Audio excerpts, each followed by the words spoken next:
Hey folks, welcome to my YouTube channel. This is a wood tinkerer, and today we're going to do something a little different.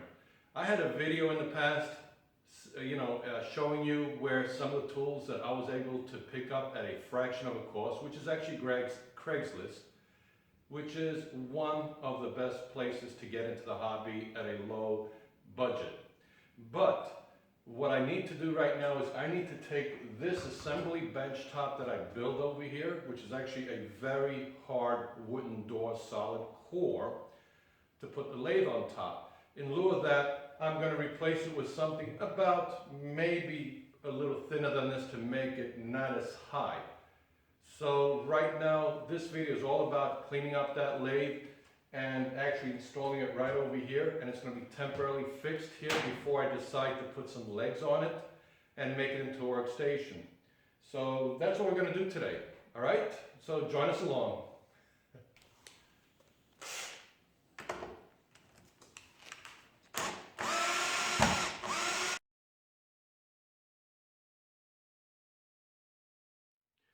Before I install this nice vintage lathe, what I like to do is I like to take the grime off of it. So right now, that's exactly what I'm going to do. I'm going to take the grime off of all of this. And once it is actually cleaned, I'm going to install it on top of that work table, or let's say door, solid core door that I do have. And let's get started.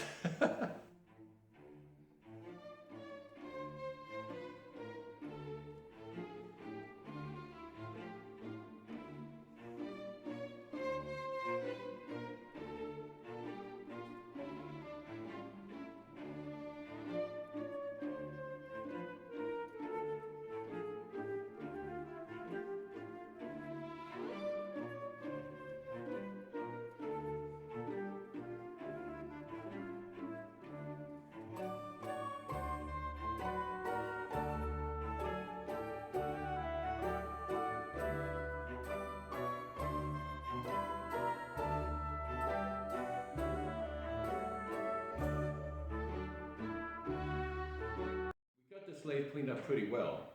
Now, I'm happy with it for the time being. Could have been a better job, but what I'm looking to do is I'm looking to get this lathe secure and fastened somewhere. Now, this thing is not a permanent station. It has no legs, so I'm just going to be moving it around, meaning put it against the wall somewhere. So anytime I need it, I'm just going to take it and put it on top of some horses or something temporarily, just so I could cut something on the lathe. Now, with no further ado, let's get started. Let's start putting this thing together. Oh, by the way, I did go up online with the model number, and I did get some instructions where to drill a hole and how much for the belt should be left between the motor pulley and the lathe pulley. So let's get started.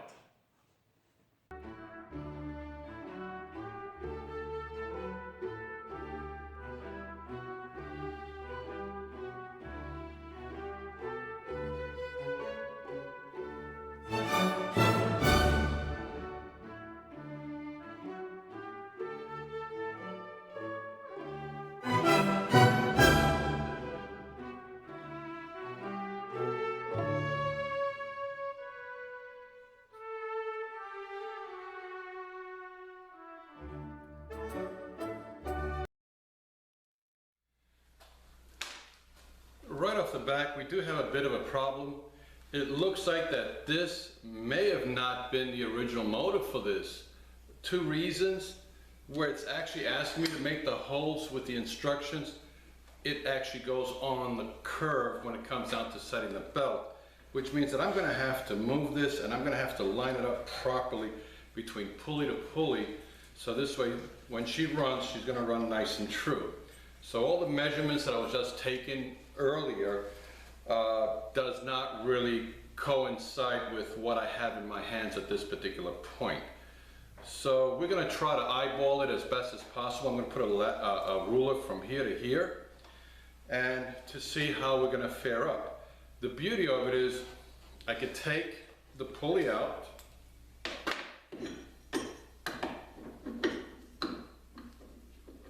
wow, it looks like it's tapered.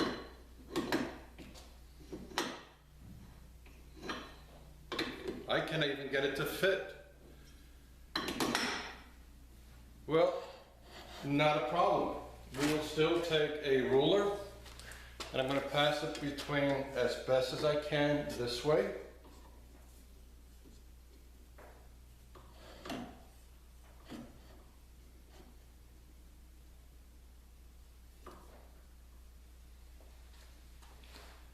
And if I did it correctly, they should line up straight, even, and true.